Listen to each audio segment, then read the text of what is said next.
Tropical Storm Milton at 5 a.m. here on Sunday morning continues to slowly strengthen as it moves off towards north and east, and it is expected to become a full-on hurricane before coming on shore, likely by Wednesday midday into central Florida. I'm meteorologist Robert Spetta. Let's talk about this. And you know what? Over the past 24 hours, this storm system has escalated pretty quickly. We had a high chance of tropical development on Saturday morning, but then as we went ahead into Saturday midday, just around 11 o'clock, this upgraded to a tropical depression. Then at 1:30, it was upgraded to a tropical storm. And now it is expected to continue to strengthen as we go ahead into Monday, become a hurricane, for it could become a Cat 3 major hurricane before making landfall in central Florida. Now keep an eye on that cone of air. Of course, that could swing this all the way towards the north into the Big Bend area of Florida or down towards the south. But let's talk about some of the guidance and what we're looking at right now so we can give you a bit more accurate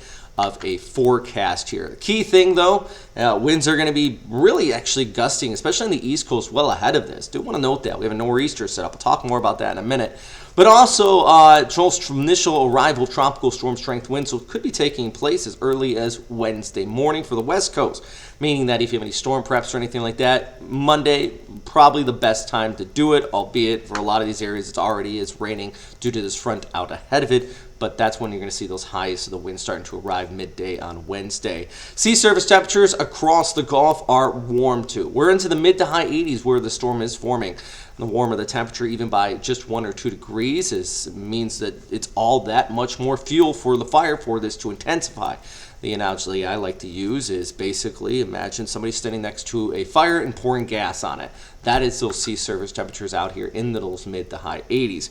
Where could this go? Well, basically we're talking about this front towards the north, which already is bringing all that rainfall here across the state of Florida, not directly associated with the storm, but the storm itself is going to really kind of try to move off towards north, running along the southern periphery of that high pressure ridge out here across the central U.S., and that basically is going to pull it along, and that is why we have increasing confidence. And even look at some of the spaghetti plots, or the different models being displayed here by the spaghetti plots, central or south Florida landfall. Now, there is going to be a big wind range with this, though, and let's talk about that, too, as well as talking about the model comparison, not only with the plots, but just the overall pressure points with the European and the GFS showing this storm system and both agreeing that this is going to strengthen into a full-on hurricane. The GFS, though, has been tracking it a little bit further towards the north, passing onshore just north of Tampa, while the Euro is just towards the south. That could make all the difference as far as effects of storm surge in the Tampa Bay area.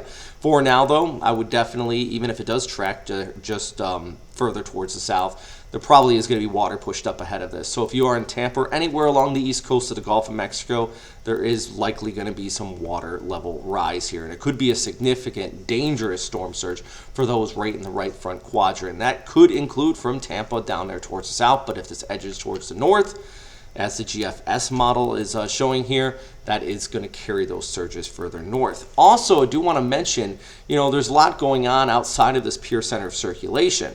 If we look just off here towards the north, wrapping around this, we have those winds that are going to be pretty persistent across parts of the first coast.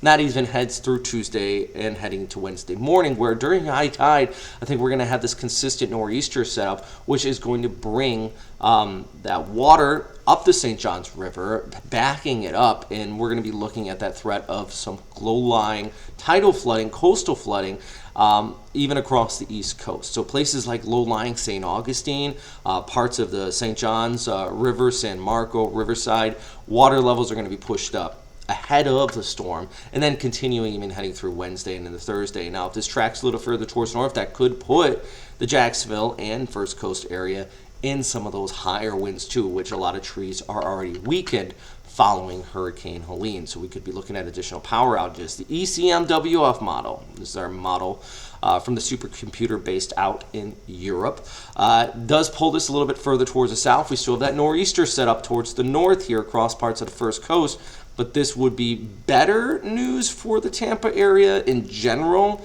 but then worse news for our friends down here across Southwest Florida and even over towards Miami. So there's it's really important to watch where this goes, but I think everybody across the state is going to feel some sort of impact. If not from the winds, if not from that chance of storm surge, also from the heavy rainfall, which could be into the double-digit numbers for some areas here due to that combination of the northeaster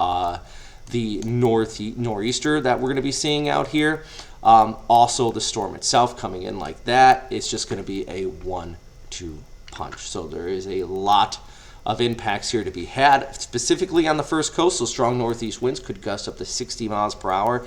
Might even see some gusts further towards the south of the Jacksonville area, a bit higher than that. Storm surge, tidal flooding is possible, as well as that heavy rain and street flooding.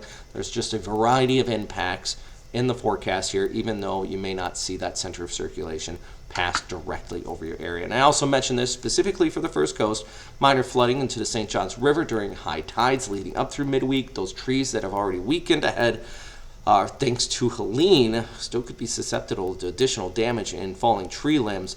So have those preps done here as we go ahead into Monday. I'm meteorologist Robert Spetta. That's breaking down the 5 a.m. advisory on now Tropical Storm Milton.